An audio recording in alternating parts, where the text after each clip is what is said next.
What's up everyone, I'm Jessekazam. Welcome back to another Escape from Tarkov video. In this video, we're talking about semi-auto guns in Escape from Tarkov that I would consider like budget guns. There's so many amazing weapons in this game. Finding ones that you gel really well with and that are really easy to use for you is really important. And then on the flip side, relatively soon after a wipe, kind of like where we're at right now, it's really important to keep kind of budget in mind. So we're going to go through some of the guns that are pretty easy to get at tier 1 or 2 traders. I stream Escape from Tarkov on Twitch. All my links will be down below. I'd love to have you stop by and say hey, but with all that out of the way, let's go ahead and dive right in. So the first thing that we have to get out of the way is, what the definition of budget is, right? Everybody's definition is going to be different. Some people like to prioritize investing more in their gun and then a lot less in the, accessories or armor or something like that because they feel better that way. So they still call it a budget gun, even though it's more expensive. Some people are really just looking for the absolute cheapest thing available. That is totally up to you. So I'm going to represent a few different guns from a few different categories in there of budget. And then the other thing is I might miss your favorite gun. Drop that comment down below if there's something that you like to use. I'm kind of going through some of the ones that I've used and have some thoughts on, the ones that I think are noteworthy, but I'm not going to go through every single semi-automatic gun in the game and rank them. These are just a few that I think are worth noting. I'm also not going to talk about pistols too much. I personally do not do well with pistols, and pistols aren't really reliable for very long, except for maybe as a secondary or if you're really, really good with them. But personally, I'm more talking about rifles, primary weapons that you can use in your raids. So starting out, if we go to the Adar, which you can purchase from Skier. Now, the Adar is something that you can barter with one rec battery at level 1. Or you can purchase at level 2 for 34,000 rubles. I'm going to try and keep everything at the level 1 or level 2 mark, just because in the realm of budget and in the realm of something that players can get access to relatively quickly. So the Adar is nice. It's a Russian 5.56 weapon, so it doesn't use the AK ammunition. It uses the same thing as like an M4. It's semi-auto. It's got a rail right on top if you want to throw an optic on, although a lot of times the gas block can get in the way. But just as a fun fact, Mechanic now sells the Mark 12 gas block, which you can replace, and then that way you won't have a front sight and you can just put an optic on there and you're good to go. But it's a relatively affordable at 34,000 rubles, and it's a big beefy rifle caliber that you can use. You can get ammo that's pretty decent at level 1 from Peacekeeper, but the Adar, I like it a lot. Semi-auto guns can be super fun to just tap with and conserve a lot of ammunition, which can oftentimes make them a little bit more budget, because you can either then put more money into the ammo or just save money by not rocking as much ammo. But the Mosin you can get from Skier, and it's a pretty awesome gun. Now, the Vepr you can also get from Skier. You can once again barter at level 1 for 2 horses, or you can purchase for 31,000 rubles at level 2.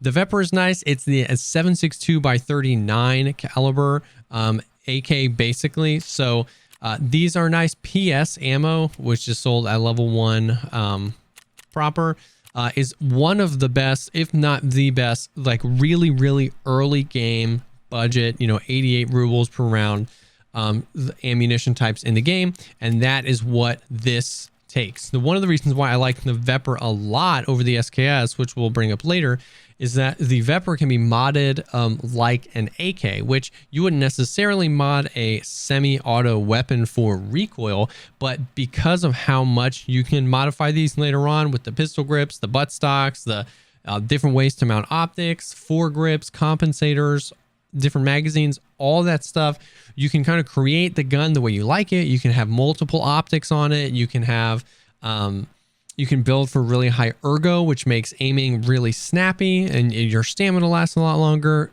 So I like these a lot. It's great early game rounds and very modular.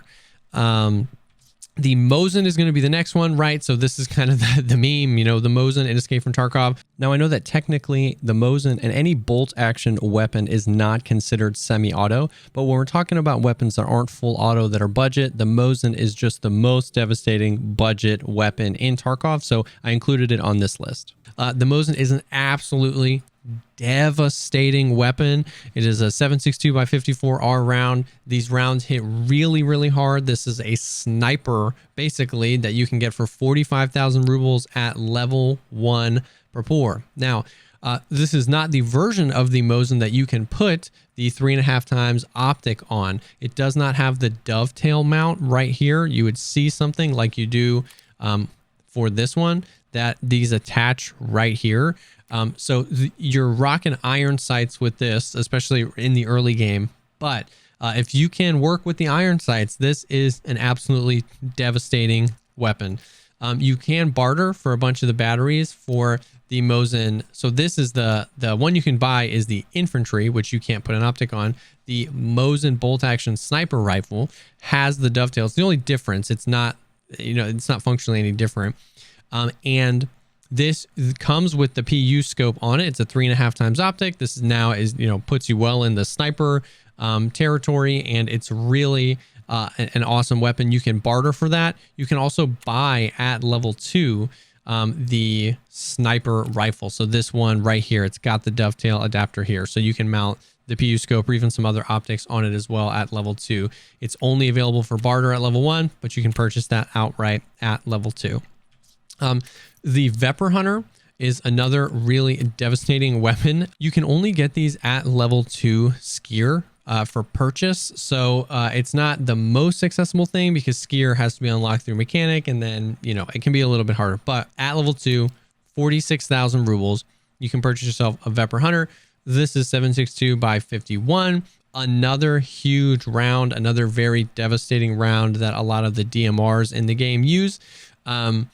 So this it's got a 5-round magazine. It doesn't have to be top loaded like the Mosin does. The Mosin, you have to top load. These actually have mags, which make reloading a little bit quicker. And then you can actually find or purchase later on 10-round mags, which is insane.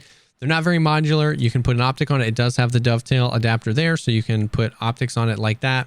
But this is, once again, it's semi-auto, so it's not bolt action. You know, the Mosin was bolt action, so, you know, you can only shoot it and then you have to rack it.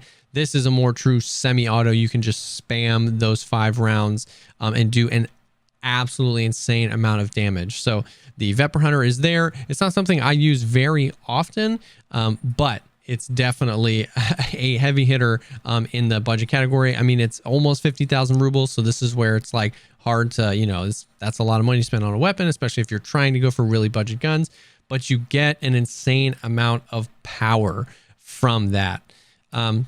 Now, the SKS is one that we talked about earlier. So the regular SKS can be bought at level 1 per pour. Now, this SKS does not have the dovetail adapter. So once again, until you can get some other mods later down the road that you can put like a red dot up here on the front, at the very beginning, you're oftentimes rocking the iron sights here. I personally am absolutely terrible with the iron sights.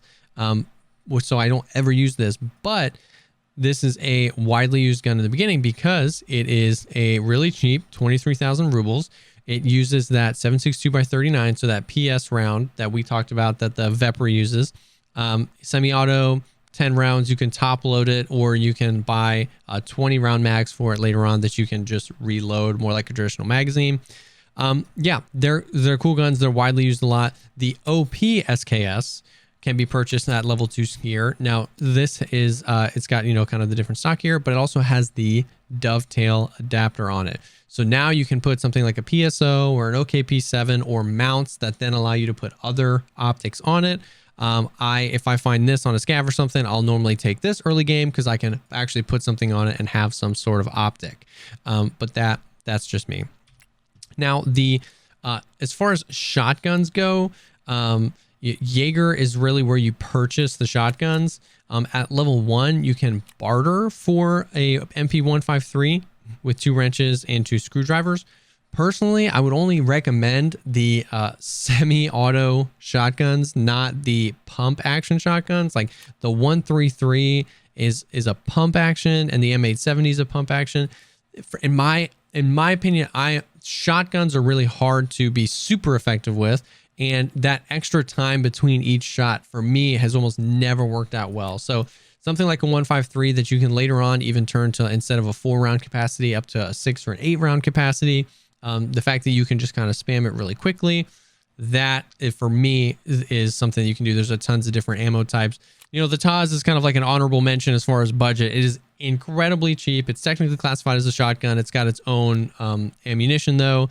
2 or 4 or 5 round mags. This is not going to do a whole lot in the long run, but you can get some really nice face taps on people, even some geared guys with these things. But for shotguns, I would say the 153, which you can barter with at level 1 Jaeger, or you can purchase outright at level 2 for 28,000. So it's not that expensive. And for 24,000, you get the almost more rifle looking shotgun, the semi-auto shotgun, the Saiga, which actually has magazines. So instead of loading each round individually when you need to reload, you can just replace these 5-round magazines. Eventually you can get 10 or even the 20-round magazine, drum mag. But and then you can mod this out a lot. So it's got the dovetail adapter. You can put buttstocks on it, different pistol grips, compensators, foregrips. So it's a little bit more modular and works pretty well as well. Now for pistols, like we talked about earlier, you can buy pistols really early on. The TT is relatively powerful with a super small magazine capacity. The PM, the Makarov, is just not something I would really recommend. But if you need something, you need something. The APS is pretty nice. These can be fired in full auto. They've got a ton of recoil, but it's kind of cool. You can fire the gun in full auto. Later on, you can purchase more pistols like the Bard for the Grotch, which is more traditional. It's got higher magazine capacity, stuff like that. Yeah, the pistols, you know, from Peacekeeper, you can purchase the M9 at level 1.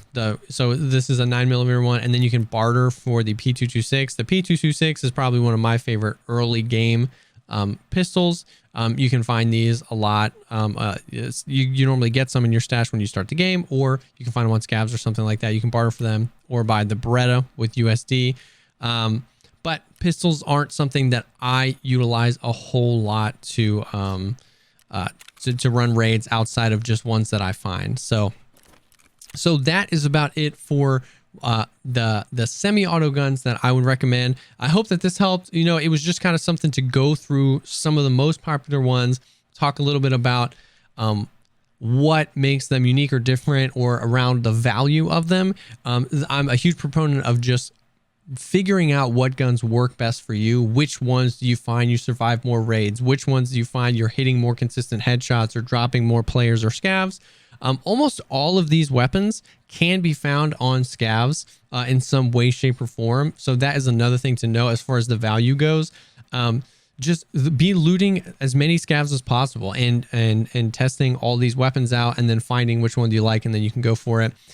They're all, you know, like we said, level 1 or 2 traders and relatively inexpensive in the long run. So I hope this helped. I hope that this helped you find maybe a weapon that you don't normally use that might become your next favorite weapon.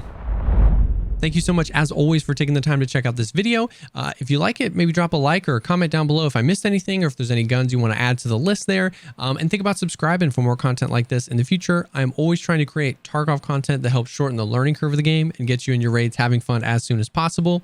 Like I said, I do stream Escape From Tarkov on Twitch. My links are down below, my Twitch, Twitter, and our Discord server, which is a great place to ask questions, you know, find some people to help you with quests, or even run some raids with. So check that out. Thank you again for stopping by, and I will definitely see y'all on the next one.